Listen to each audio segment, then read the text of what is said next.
এসছিলাম সোনা কিনতে, কাপড় কিনে যাচ্ছি, পুরা বাজেট ফাঁকা এখন আমার। তো হ্যালো ফ্রেন্ডস, আসসালামু আলাইকুম। সবাই কেমন আছেন? আশা করি সবাই অনেক ভালো আছেন। তো আমরা গিয়েছিলাম বুনিয়াদপুরে ওই কসমো বাজারে কিছু বাড়ির দরকারি ও প্রয়োজনীয় জিনিস কেনাকাটার জন্য। মানে আমাদের নতুন বাড়ি হয়েছে, কম বেশি সবাই আপনারা জানেন। তো ওখানে পর্দাগুলো মানে দেখতে গেছিলাম যে কেমন লাগে দেখতে। তো গিয়ে আর কি বলবো, এখানে পর্দাগুলো মানে এত যে একটা বড় মল, মানে আমি কোনো বাজে রিভিউ দিচ্ছি না, তবে এত সুন্দর সুন্দর মানে কালেকশন নেই আমি যা দেখলাম আর কি। তারপরে ওখান থেকে গিয়ে আর ওখানে একটা স্টোর, ওখানে গেলাম, নিয়ে গেল ওখানে একটা দিদি।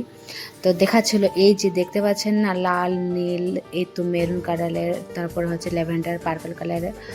তো এগুলো একটু মানে হালকা আর কি, মানে হেভি কালারের না। আর হেভি কালারও চাইছি না, মানে হেভি জিনিসটা যেন দেখতে লাগে ওটা ওরকম চাইছি।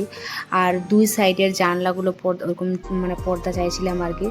তো ওরকম টাইপের তো না, মানে এক সাইডের আছে, তো ওরকম নিতে চাইছিলাম না আমরা। মানে নতুন নতুন কালেকশন খুব একটা দেখলাম না, মানে পুরাতন যেগুলো আগে নর্মালভাবে লোক ইউজ করতো, পর্দা জানলা হোক বা দরজা হোক, আর ওরকম টাইপের আর কি, খুব একটা আমাদেরকে ভাল লাগেনি। তো তারপরে আমরা মানে আমার ভাবি খুব মানে দু একটা পছন্দ করেছিল। তো এই যে আমার দাদা একটা দেখে হাতে ধরে আছে, সেটা হচ্ছে লাল কালারের।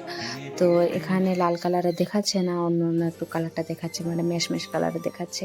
তো আমার এই তো ল্যাভেন্ডারি কালারটা আমার একটু পছন্দ হয়েছিল। তো কালার একটা পছন্দ হয়েছিল, তবে একটাই ছিল, আর আমাদের তো অনেকগুলো দরজা দিয়ে ওখানে হয়নি। তারপরে ওখান থেকে আমি এই তো একটা লাল হার্ট শেপ বানানো খুব পছন্দ লেগে গেছিলো। তো নেওয়া হয়নি আর কি, নিয়ে কী করবো, আমি কি ছোটো বাচ্চা, ওই জন্য আর নেওয়া হলো না। তো ওখান থেকে আস্তে আস্তে একটু আমার এই ভাস্তিটা যে আছে, তার এখানে জুতো পছন্দ হয়ে গেছিলো। সে তো এখানে মানে জুতো নিয়েছিল, আর আমি ওকে বলছিলাম যে জুতোগুলো কেমন লাগছে। অবশ্য জুতোগুলো ভালো ছিল। আর এটা হচ্ছে আমার আজকে আউটফিট, এটা ব্ল্যাক কালারের গাউন। অনেকজন আমাকে জিজ্ঞাসা করেছে যে ব্ল্যাক কালার পরে এই ড্রেসে একটা ভিডিও দাও। তো এই দেখো আমার একটা ব্ল্যাক কালারের গাউন পরে অলরেডি ভিডিও দিয়ে দিলাম। আর এটা অনেকদিন আগেকার ভিডিও ছিল, আমি ভয়েস ওভার দিতে পারিনি, তাই জন্য আর পোস্ট করাও হচ্ছিল না আমার। তো আমি এখন ফাইনালি এই ভয়েস ওভার দিলাম আর ভিডিও পোস্ট করে দিলাম। কেমন হচ্ছে ভিডিওটা অবশ্যই কমেন্টে করে জানাবেন। আর এখানে দেখতে দেখতে দাদা একটা জিন্সের এই প্যান্টগুলো দেখছিল কেমন হয় না হয়। তো দেখতে দেখতে দাদা পছন্দ লেগে গেছে। ছেলেদের একটা জিনিসে খুব ভালো লাগে যে মানে ওরা একটা বা দুইটা দেখলে ওদের পছন্দ লেগে যায়। আর আমাদের মেয়েদের মানে অনেকগুলো কালেকশন দেখাতে লাগে আর কি, তারপরে ডিসাইড হয়ে যায় আচ্ছা এটা ভালো লাগছে, ওটা ভালো লাগছে। আর শেষ পর্যন্ত বাড়িতে গিয়ে আমরা এসে ডিসাইড করতে পারি না, যে আমার মনে হচ্ছিলো যে ওটা বের করেছিল আগে, ওটাই ভালো ছিল।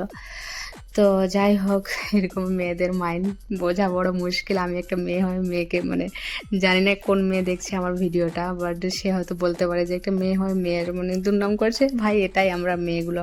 তো আমার এই মিনি ব্লগটা আপনাদের কেমন লাগলো অবশ্যই কমেন্টে করে জানাবেন। আর ভালো থাকবেন সবাই, বাই।